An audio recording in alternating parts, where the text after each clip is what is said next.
Explanation this morning. How confident are you about judgments at future days? When I handle cases, God is always on the throne.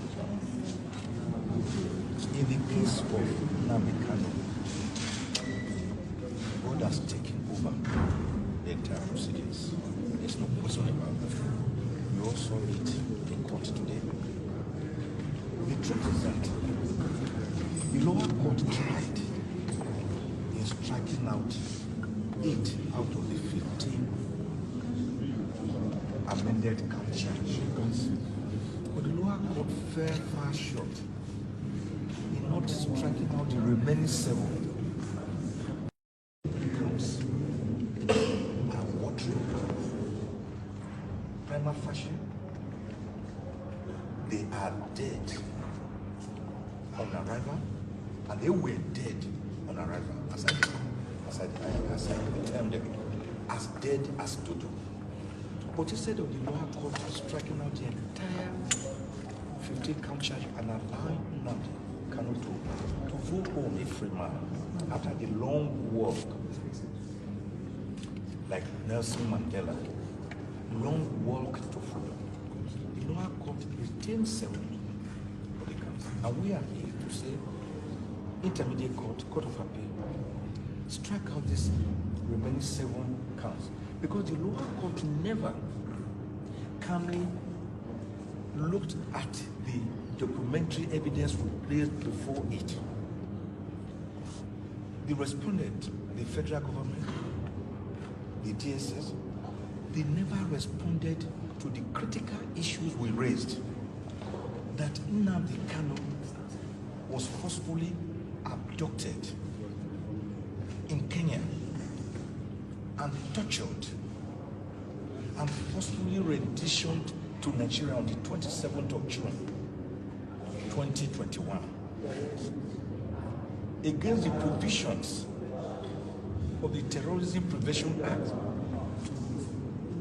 under which he is being charged, against the provisions of the Extradition Act, against the provisions of the African Charter on Human and People's Ratification Act, Rights Act. And the law is that when you want to take a person from another country, like Nnamdi Kanu from Kenya, you have to go through a certain extradition procedure. If you don't, the detaining authority, that is Kenya, have to first give you consent or permission that you can take away this subject from our jurisdiction. Kenya did not do that. In fact, Kenya said, we never told them to take Nnamdi Kanu away from here. So what the government did was to apply brute force, Vietnamese, in a most savage manner, by capturing Nnamdi Kanu the same way the federal government had done against Umaru Diko, who was Shagari's minister. And we have cited several cases before the court in other jurisdictions to show that a person you have brought in forcefully cannot stand trial on counts that were existing before you brought him back, which did not amount to the offense you are now saying he has committed. And by the way, the Federal High Court Act, the Administration of Criminal Justice Act, and Supreme Court and Court of Appeal decisions say when you are charging a person for a criminal offense, you must state with particulars the place where he allegedly committed the offense, the time, the venue. But in this case, all the remaining 7 counts, they are saying, 6 of them, that Nnamdi Kanu made certain broadcasts. Broadcasts from where? From the spirit world? You did not tell us. From Ghostland? You did not tell us. And you know what they did? That was because in our earlier objection to the first charge, where they said he made the broadcast from the United Kingdom, they tried to run away from that by now saying he made the broadcast without stating where he made the broadcast. And the law is that You cannot charge a person in such a vague and invasive manner. The Federal High Court does not have global jurisdiction over crimes allegedly committed in other parts of Nigeria. The only count that they mentioned a venue was one of the counts where he was accused of importing a transmitter, and that it was accosted at Obulo Isuzo in Ihiala local government area of Anambra State.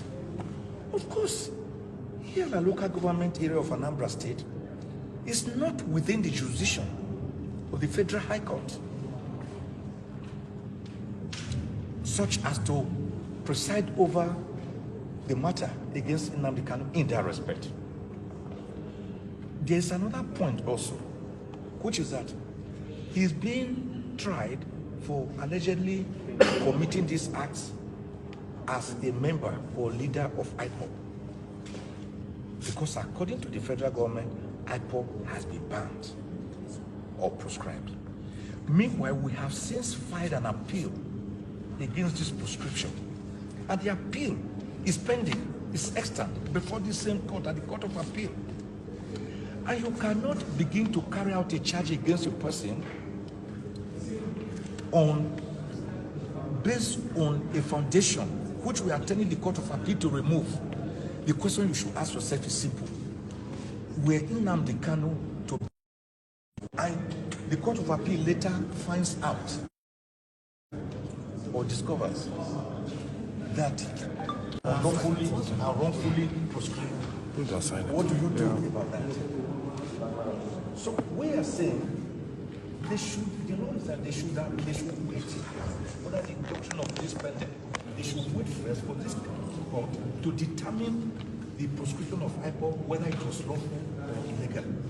And they are jumping the gun. So all in all, Nnamdi Kanu has no case against him at all. He's being kept in detention by the same DSS who investigated him, the same DSS who arrested him, the same DSS is detaining him, the same DSS is still keeping him in custody, the same DSS through the federal government is also prosecuting him. So where is the justice when you are the investigator, the arrestor, the accuser, and the prosecutor? Where is the justice? Justice is not only for the government, it's also for citizens like Nnamdi Kanu. Nnamdi Kanu has not done anything wrong, and we have been able to demonstrate now, as we did before the law court, that Nnamdi Kanu never jumped bail. You jump, you escape trial. We all saw that on the 16th of September 2017, Nnamdi Kanu was with his late father, Mazi Kanu, in his ancestral home at Umuahia, Afarau, Ibeku, Umuahia, Abia State, when the federal government, using the army through Operation Python, invaded the home and killed in cold blood 28 unarmed Nigerians. Nnamdi Kanu managed to escape by providence. Are you saying that he should have waited for you to kill him when every evidence pointed to the fact that he was to be eliminated? And when he escaped to Israel, he quickly deposed on affidavit, giving circumstances order chicken. So he never jumped bail. This thing must be clear to the public. That Nnamdi Kanu was enjoying his bail from 2015. He never jumped bail for 1 day until they forced him to flee.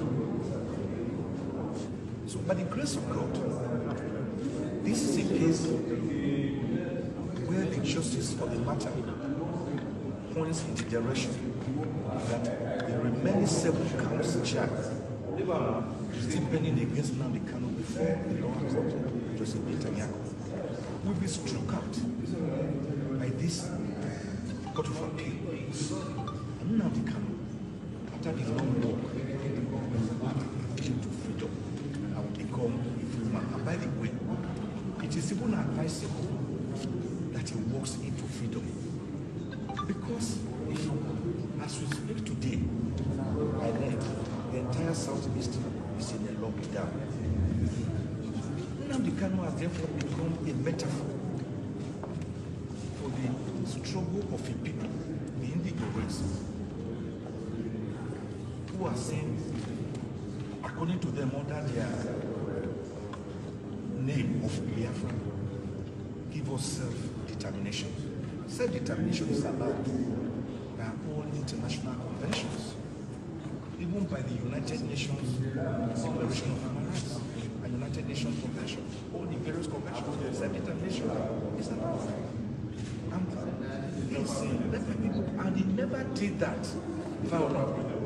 We all saw that Igbo people were always on the street marching, blowing whistle, wearing beret. They never killed anybody until the government used violence. Today, for example,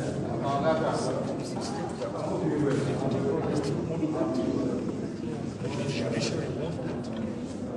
Let us all do this amity.